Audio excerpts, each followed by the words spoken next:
Link hotel जाके ना traffic CS जाके ಪೊಲೀಸ್ ಕನ್ನಡ ನೋಡಿ ಏನಾದ್ರು ಒಂದು ರೋಡ್ ಇದೆ ನೋಡಿ ಆ 14 ಎಲ್ಲ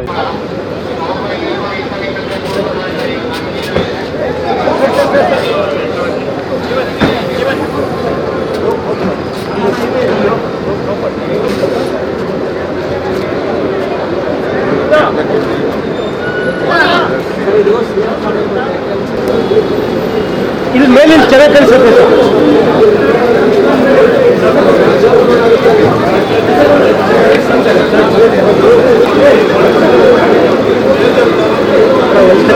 ಅಣ್ಣ ಆಯ್ತು ಬಂದೆ ಎರಡು ನಿಮಿಷ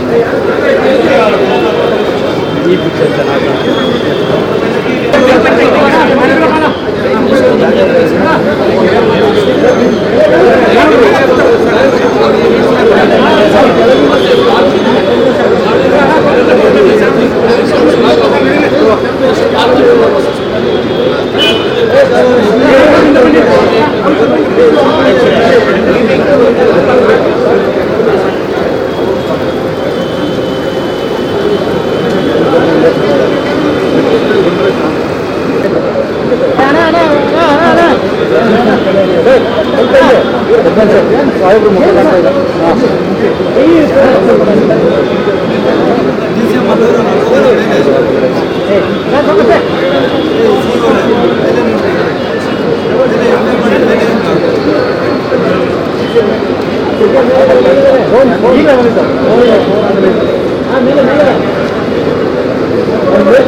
ಆಯಿತು ಅಂದರೆ ರೆಡಿ ಆಯಿತು ಕಂಪ್ಲೀಟ್ ಡೈರೆಕ್ಟು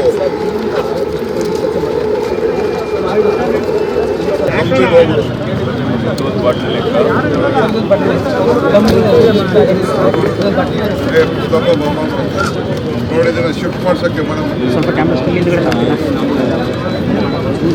ಒಂದು 20-30 ಪುಸ್ತಕವೇ ಶಿಫ್ಟ್ ಮಾಡಿಸಿ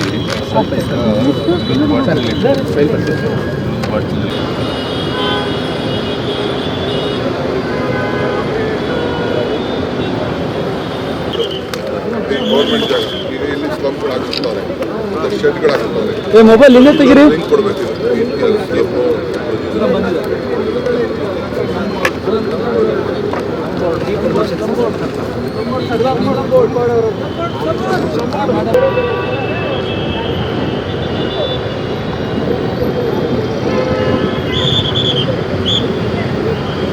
ಬರ್ತಾರೆ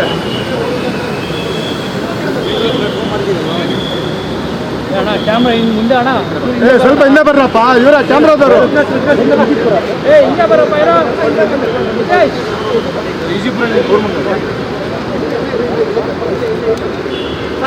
ಸ್ವಲ್ಪ ದಾರಿ ಬಿಡಿ ಸರ್ ಸ್ವಲ್ಪ ದಾರಿ ಬಿಡಿ ಸರ್ ಸರಿ ನಾನು ಹೋಗಲ್ಲ ನೋಡಿ ಇದೆಲ್ಲ ದೊಡ್ಡ ಇದ್ದಿದ್ದು ಸ್ವಲ್ಪ ಸಣ್ಣ ಮಾಡ್ಬಿಟ್ಟು ಶಿವರಂಗಿಂದ ಹೋಗೋಣ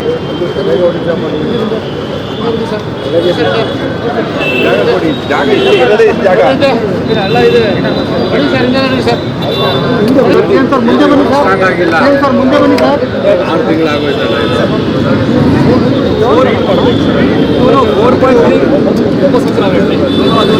4.3 started work.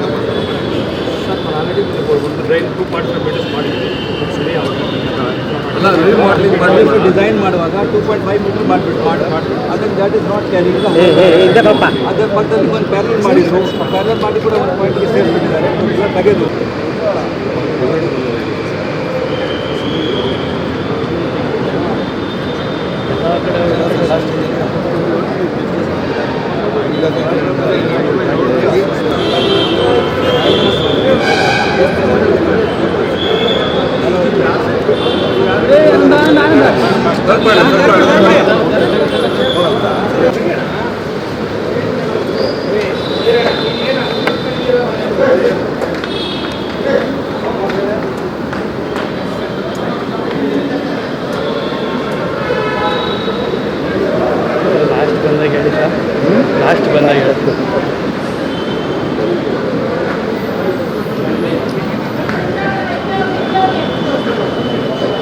This is the original north-south and the east-west lines. So east-west line.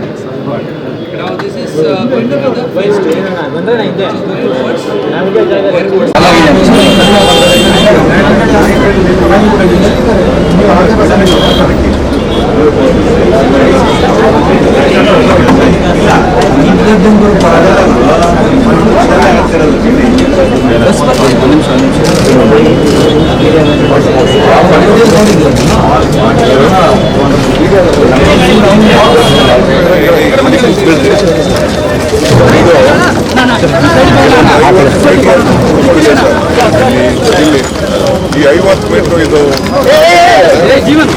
Metre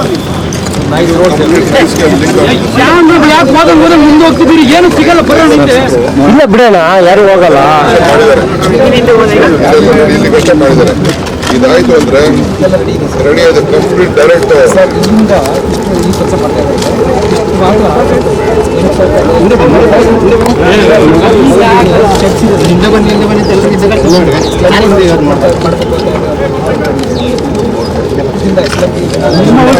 ಇದು ಗೌರ್ಮೆಂಟ್ ಜಾಗ. ಇದು ಈ ಗೌರ್ಮೆಂಟ್ ಜಾಗ. ಈಗ ಇಲ್ಲಿ ಸ್ಲಮ್ಗಳು ಹಾಕ್ತಾರೆ, ಶೆಡ್ಗಳು ಹಾಕ್ತಾರೆ. ಮೊಬೈಲ್ ಲಿಂಕ್ ಕೊಡ್ಬೇಕು.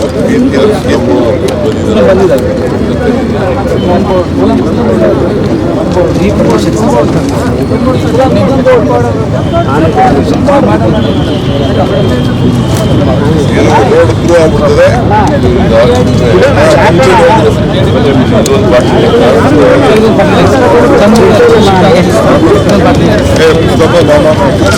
ನೋಡಿ ಜನ ಶಿಫ್ಟ್ ಮಾಡ್ಸಕ್ಕೆ ಮೇಡಮ್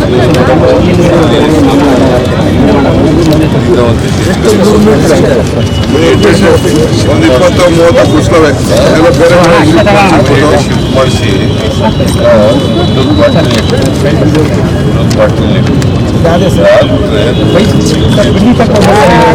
ತೊಂದರೆ ಆಗೋದಿಲ್ಲ.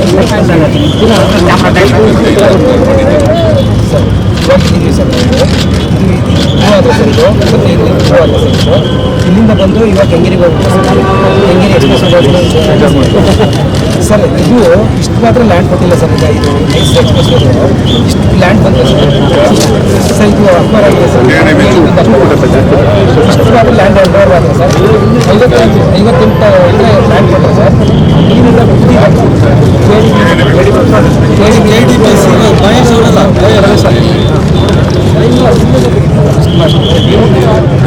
ನೋಡಮ್ಮ, ಈ ರೋಡು ಇದು ಕೊಡಕ್ಕೆ ನೀನು ಏರ್ಪಾಟ್ ಮಾಡು.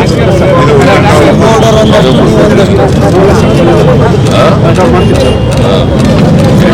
ಫ್ಲಡ್ಡಿಂಗ್ ಆಗಿದೆ. ಆರ್ಚಿಡ್ ಸ್ಕೂಲ್ ಪಕ್ಕ ಅದು ಅರಿವಿ ಫ್ಲಡ್ಡಿಂಗ್ ಆಗಿದೆ.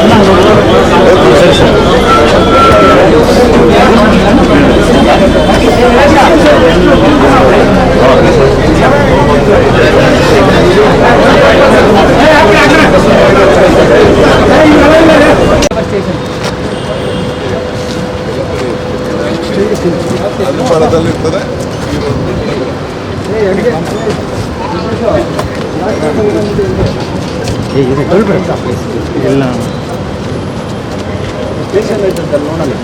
ಯೂಟರ್ನ್ ಮಾಡ್ಕೊಂಬೋದು.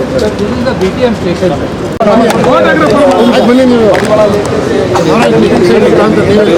ಮನೆಯವರು ಈ ಮನೆಯವರು ನೋಡು ಬಿಟ್ರೆ ಹಿಂಗೆ ಕಳ್ಕೊಂಡ್ಬಂದಿದ್ದಾರೆ. ಇದೆಲ್ಲ ಸರ್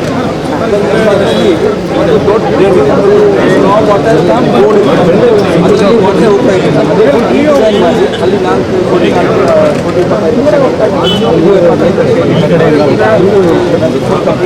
ಪ್ಲಾನ್ ಕೊಡಪ್ಪ. 10 ವರ್ಷದಿಂದ ಈ ಕೆಲಸ ನಡೀತಾ ಇದೆ ಸರ್. ನೀವು ಮೊದಲು ಮುಖ್ಯಮಂತ್ರಿ ಆಗಿದ್ದಾಗ ಜಾರ್ಜ್ ಅವರು BDA ಮಿನಿಸ್ಟರ್ ಆಗಿದ್ದರು. ಅವರು ಬಂದು ಹೇಳಿದ್ರು ನಮಗೆ 2 ತಿಂಗಳಲ್ಲಿ ನಾ ಕೆಲಸ ಮುಗಿಸ್ಕೊಡ್ತೀನಿ ಆಗತ್ತೆ ಅಂತ ಹೇಳಿದ್ರು. ಸತೀಶ್ ರೆಡ್ಡಿ ಅವರು ಯಾವತ್ತೂ ನಮ್ಮ ಜೊತೆ ಇದ್ದಾರೆ. ಅದ್ರ ಬಗ್ಗೆ ಏನೂ ಇಲ್ಲ. ಸರ್ಕಾರದ ಅನುತಾಪ ನಮ್ಮ ಹತ್ರ ಇದೆ, ಆದರೆ ಕೆಲಸ ನಡೀತಾ ಇದೆ. ಸರ್ಕಾರಕ್ಕೆ ಖರ್ಚು ಆಗಿದೆ. ಇವಾಗ it has been efficient but not effective. ನಾನು ಯಾತಕ್ಕೆ ಹೇಳ್ಬೋದು, ಆಗ್ತಾ ಇದೆ. ಇವಾಗ ಹೋದ ವರ್ಷನೂ ಆಗಿದೆ. ಈ ಸಲ ಮಳೆನೇ ಬಂದಿಲ್ಲ. ಸ್ವಲ್ಪ ಎರಡು ಸಜೆಷನ್ ಇದೆ.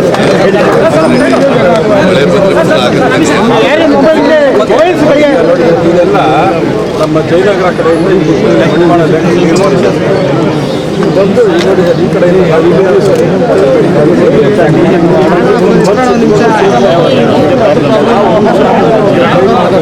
ಕೊಡುಗೆ ಅಂತ ಹೇಳ್ತಾ ಇದ್ದಾರೆ. ಯಾಕೆಂದರೆ ನಮ್ಮ ಹಿಂದೆಗಡೆ ಬಂದಿರ್ತಾರೆ ಅದೆಲ್ಲನೂ ಕರೆಕ್ಟ್ ಮಾಡಿಬಿಡ್ತಾರೆ ಸರ್. ಇದು ಚೋಕ್ ಆಗುತ್ತಲ್ಲ ಸರ್, ಈ ಕಡೆಯಿಂದ ಬಂದು ಇನ್ನೊಂದು ಚೋಕ್ ಇದೊಂದು ಟ್ರೈನ್ ಸಪೋರ್ಟ್ ಮಾಡಬೇಕು ಸರ್. ಈಗ ಎಷ್ಟು ಮಾಡ್ತಾ ಇದ್ದಾರೆ ಸರ್. ಆ ಕಡೆಯಿಂದ ಒಂದು ಟ್ರೈನ್ ಪಕ್ಕದಲ್ಲಿ ಒಂದು ಟ್ರೈನ್ ಸರ್. ಈಗ ಒಂದು ಆದಮೇಲೆ ನಾವು ಒಂದು ಪ್ರಾಬ್ಲಮ್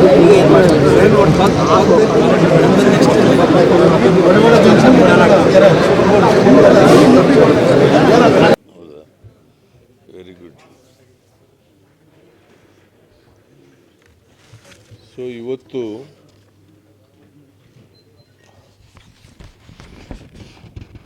ನಾನು ನಮ್ಮ ಉಪಮುಖ್ಯಮಂತ್ರಿ ಡಿ ಕೆ ಶಿವಕುಮಾರ್ ಅವರು, ರಾಮಲಿಂಗಾರೆಡ್ಡಿಯವರು,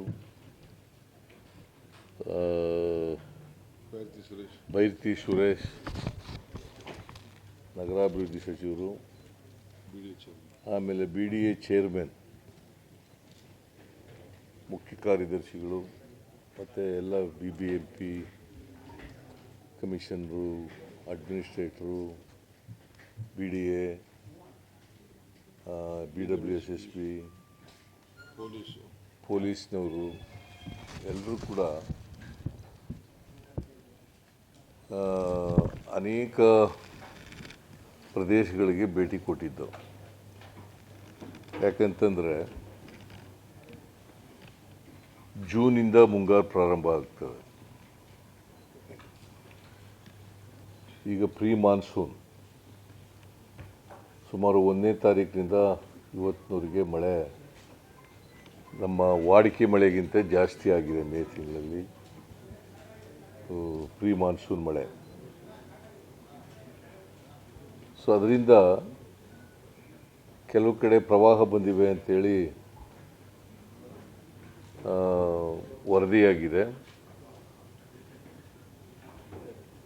ನಮ್ಮ ಡಿ ಕೆ ಶಿವಕುಮಾರ್ ಕೂಡ ಕೆಲವು ಕಡೆ ಭೇಟಿ ಕೊಟ್ಟಿದ್ದಾರೆ. ಬೆಂಗಳೂರು ಅಭಿವೃದ್ಧಿ ಸಚಿವರು ಕೆಲವು ಕಡೆಯಲ್ಲೇ ಭೇಟಿ ಕೊಟ್ಟಿದ್ದಾರೆ. ವಿಶೇಷವಾಗಿ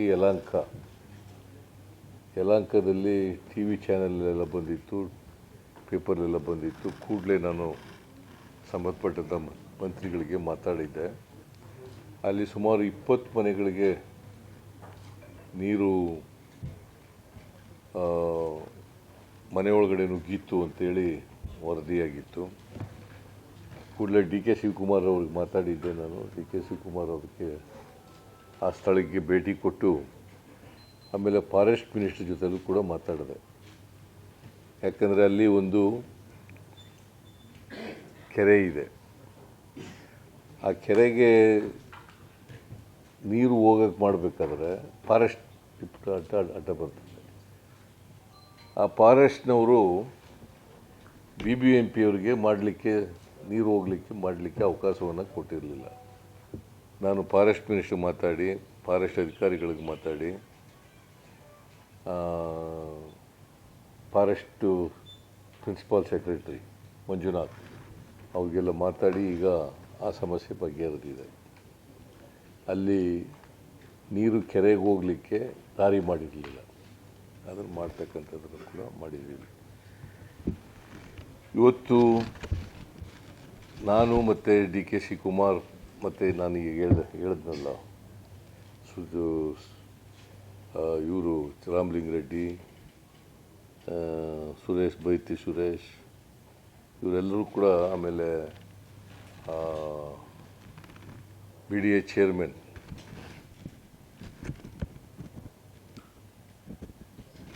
ಯಾರೀಶ್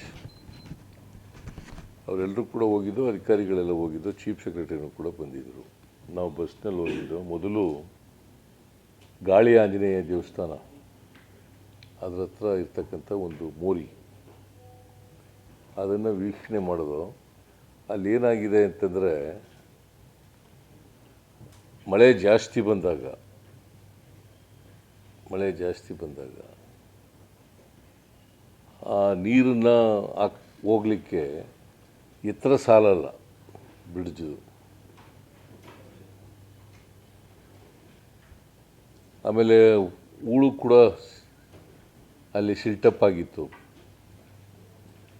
ಅದಕ್ಕೆ ನಾನು ಸೂಚನೆ ಕೊಟ್ಟಿದ್ದೀನಿ, ಪರ್ಯಾಯವಾಗಿ ಇನ್ನೊಂದು ಮೋರಿಯನ್ನು ಮಾಡಬೇಕು ಅಂತ ಸೂಚನೆ ಕೊಟ್ಟಿದ್ದೀನಿ.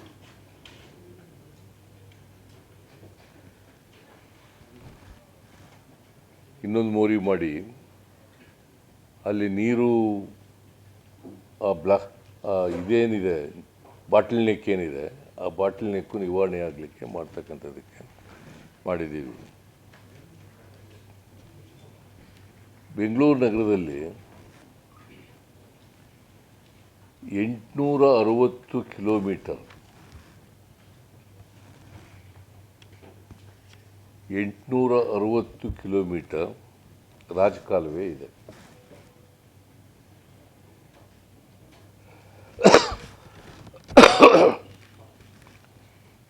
ನಾನು ಹಿಂದೆ ಮುಖ್ಯಮಂತ್ರಿ ಆಗಿರುವಾಗ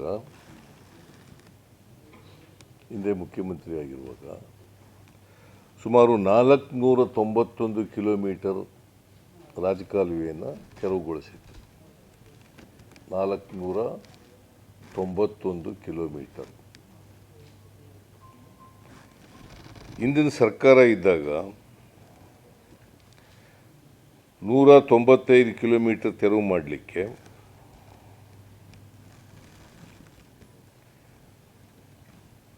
ಕ್ರಮ ತಗೊಂಡ್ರು. ಅದು ಟೆಂಡರ್ ಕರೆದು ಕೆಲಸ ಕೊಟ್ಟದ್ದು ಯಾವಾಗಪ್ಪ ಅಂದರೆ ಜನವರಿ 23.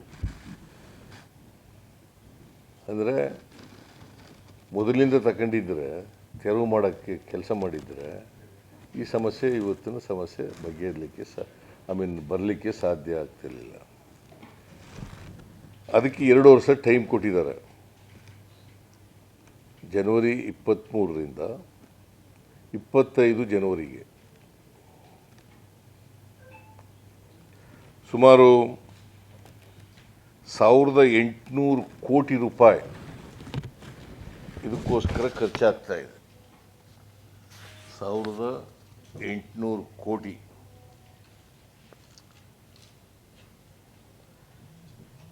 ಇನ್ನು ಉಳಿದಿರೋದು 174 ಕಿಲೋಮೀಟರ್. ಇದಕ್ಕೆ ವರ್ಲ್ಡ್ ಬ್ಯಾಂಕಿಗೆ ನಾವು ಪೋಸ್ಟ್ ಮಾಡಿದ್ದೀವಿ ಸುಮಾರು 2000 ಕೋಟಿ ರೂಪಾಯಿ. 174 ಕಿಲೋಮೀಟರ್ ಉಳಿದಿದೆ. ಅದಕ್ಕೆ ಸುಮಾರು 2000 ಕೋಟಿ ರೂಪಾಯಿಗೆ ಅದು ಮಾಡ್ತಕ್ಕಂಥದ್ದು. ಬಟ್ ಇದರಲ್ಲಿ ಕೆಲವು ಏನಾಗಿದ್ದಾವೆ, ಸುಮಾರು 12 ಕೇಸು ಕೋರ್ಟ್ನಲ್ಲಿದ್ದಾವೆ, ಸಿವಿಲ್ ಕೋರ್ಟ್ನಲ್ಲಿ ಸ್ಟೇ ತಗೊಂಡಿದ್ದಾರೆ.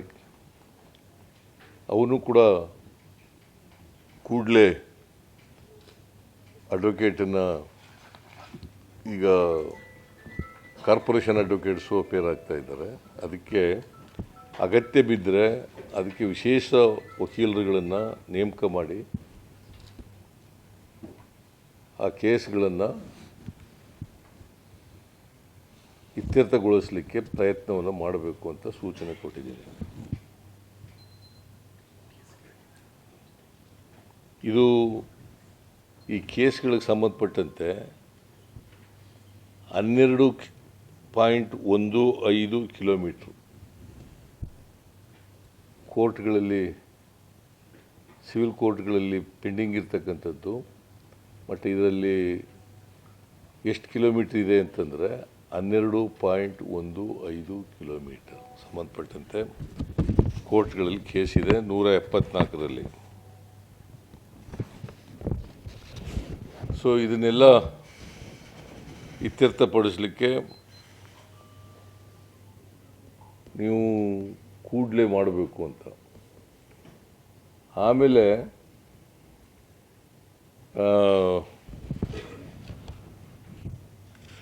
ಅಲ್ಲಿಂದ ನಾವು ಅನೇಕ ಭಾಗಗಳಿಗೆ ಹೋಗಿದ್ದು. ಅಲ್ಲಿ ಫ್ಲೈಓವರ್ ಬೇಡ, ಫ್ಲೈಓವರ್ ಇಲ್ಲ, ಸುಮ್ಮನೆ ನೋಡ್ಕೊ ಬಂದಿದ್ದೀವಿ ಅಷ್ಟೇ.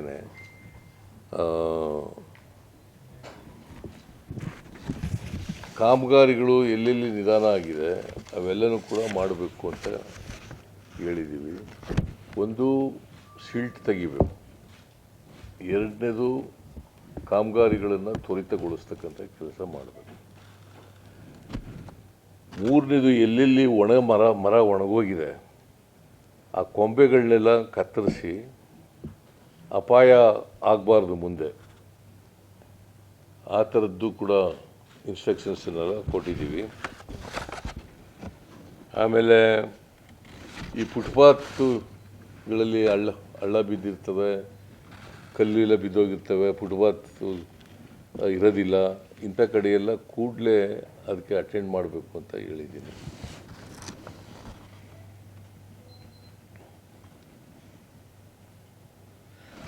ಆಮೇಲೆ ಈ ರಾಜಕಾಲುವೆಗೆ ಕಸ ಹಾಕ್ತಾರಲ್ಲ, ಇದನ್ನು ಇಂಜಿನಿಯರ್ಗಳು ತಡೆಗಟ್ಟಬೇಕು ಅಂತ ಹೇಳಿದ್ದೀನಿ. ಯಾಕಂತಂದರೆ ರಾಜಕಾಲುವೆಗಳಿಗೆ ಕಸ ಹಾಕಿದ್ರೆ ಅದು ಸಿಲ್ಟಪ್ ಆಗಿಬಿಡ್ತದೆ. ಅದರಿಂದ ಎಲ್ಲೂ ಕೂಡ ರಾಜಕಾಲುವೆಗಳಿಗೆ ಕಸ ಹಾಕ್ತಿರೋ ರೀತಿಯಲ್ಲಿ ನೋಡ್ಕೊಳ್ತಕ್ಕಂಥದ್ದು ಮಾಡಿದ್ದೀವಿ. ಮತ್ತು ಮುಂಗಾರು ಮಳೆ ಪ್ರಾರಂಭ ಆಗೋದಕ್ಕಿಂತ ಮುಂಚಿತವಾಗಿ ಎಲ್ಲ ಡ್ರೈನೇಜ್ಗಳು, ರಾಜಕಾಲುವೆಗಳು ಎಲ್ಲ ಕಡೆಯೂ ಕೂಡ ಸಿಲ್ಟಪ್ ಆಗಿದ್ದಾವಲ್ಲ ಅದನ್ನೆಲ್ಲ ತೆಗೆದು ಕ್ಲೀನ್ ಮಾಡಬೇಕು ಅಂತ ಹೇಳಿದ್ದೀನಿ. ಮೂರನೇದು ಕೂಡ ಅದನ್ನೇನಾದ್ರು ಗಮನಿಸಿ ನೋಡಿ ಫೋಟೋ ತೆಗೆದು ಒಂದು ಆ್ಯಪ್ಗೆ ಲೋಡ್ ಮಾಡಲಿಕ್ಕೆ ಅದಕ್ಕೂ ಕೂಡ ನಾವು ಇನ್ಸ್ಟ್ರಕ್ಷನ್ ಕೊಟ್ಟಿದ್ದೀವಿ. ಪಬ್ಲಿಕ್ ಕೂಡ ಸಾರ್ವಜನಿಕರು ಭಾಳ ಜನ ಅವ್ರವ್ರ ಮನೆ ಒಳಗಡೆ ರೋಡಲ್ಲಿ ಏನಾದರೂ ಗುಂಡಿತ್ತು ಅಂದರೆ ಅವರೇ ಫೋಟೋ ತೆಗೆದು ಕೂಡ ನಮಗೆ ಅಪ್ಲೋಡ್ ಮಾಡ್ತಾ ಇದ್ದಾರೆ. BBMP ಸರ್ ಅದು ಹಳೆಯದು ಆ್ಯಪ್, ಬಟ್ ತುಂಬಾ ಕಂಪ್ಲೇಂಟ್ಸ್ ಇದೆ ಸರ್, ಬಂದು ಯಾರು ಅದು ಮುಚ್ಚೋದಿಲ್ಲ ತಕ್ಷಣ ಮಾಡ್ತಾ ಇದ್ದೀವಿ. ಸರ್ ಡೆಡ್ಲೈನ್ ಏನಾದ್ರು ಕೊಡ್ತೀರಾ? ಯಾಕಂದ್ರೆ ಮಳೆ ಶುರು ಆಗುತ್ತಲ್ಲ, ಡೆಡ್ಲೈನ್ ಏನಾದ್ರು ಕೊಡ್ತೀರಾ? ಮಾಡಿದೀವಿ. ಅದಕ್ಕೆ ಒಂದು ಬೇರೆ ನಾನು ಪೂನಾಯಿಂದ ಯಾರೋ ಒಂದು ಬಂದಿದ್ರು, ಅದಕ್ಕೊಂದು ಮಿಷಿನರಿ ಇತ್ತೆ, ಅವೆಲ್ಲ ಐಡೆಂಟಿಫಿಕೇಶನ್ ಇತ್ತು, ಅವೆಲ್ಲ ಅಂಥವೆಲ್ಲ ಮಾಡ್ತಾ ಇದ್ವಿ. ಆ ಥರ ಯಾವುದೋ ತಕ್ಷಣನೇ ಮುಚ್ಚಲಿಕ್ಕೆ ಅದಕ್ಕೊಂದು ಬೇರೆ ಒಂದು ಹೊಸ ಅದಕ್ಕೋಸ್ಕರನೇ ಒಂದು ಕಾರ್ಯಪಡೆ ಮಾಡ್ತಾ ಇದ್ವಿ. ಗುಂಡಿಗಳು ಆದ ತಕ್ಷಣವೇ ಅಥವಾ ಬ್ಯಾಟ್ರಿ ರೀಚ್ ಆದ ತಕ್ಷಣವೇ ಇಮಿಡಿಯೇಟ್ ಆಗಿ ಅದನ್ನು ರಿಪೇರಿ ಮಾಡಬೇಕು, ಗುಂಡಿಗಳನ್ನು ಮುಚ್ಚಬೇಕು ಅಂತೇಳಿ ಮಾಡ್ತಕ್ಕಂಥದ್ದು. ಮತ್ತು ಆ ರಸ್ತೆಗಳನ್ನು ಶಾಶ್ವತವಾಗಿ ಮಾಡಲಿಕ್ಕೆ ಏನು ಮಾಡಬೇಕು ಅದೆಲ್ಲ ಮಾಡಬೇಕು. ಪೊಲೀಸರು ಕೂಡ, ಟ್ರಾಫಿಕ್ ಪೊಲೀಸರು ಕೂಡ ಇನ್ನು ಕೊಡ್ತಾ ಇದ್ವಿ. ಅವರು ಕೂಡ ಐಡೆಂಟಿಫೈ ಮಾಡಿದ ತಕ್ಷಣ ತಿಳಿಸೋಂಗೆ ಅದು ಕೂಡ ಎಲ್ಲ ಒಂದು ಸಿಸ್ಟಮ್ ತರ್ತಾ ಇದ್ವಿ. ಒತ್ತುವರಿ ಮಾಡ್ಬಿಟ್ಟವ್ರಿಗೆ ಯಾವ ಪರಿಹಾರ, ಒತ್ತುವರಿ ಮಾಡ್ಕೊಂಡಿರೋರಿಗೆ ಪರಿಹಾರ ಕೊಡ್ತಾರ? ನಾವು ಕ್ಲೀನ್ ಮಾಡ್ತೀವಿ.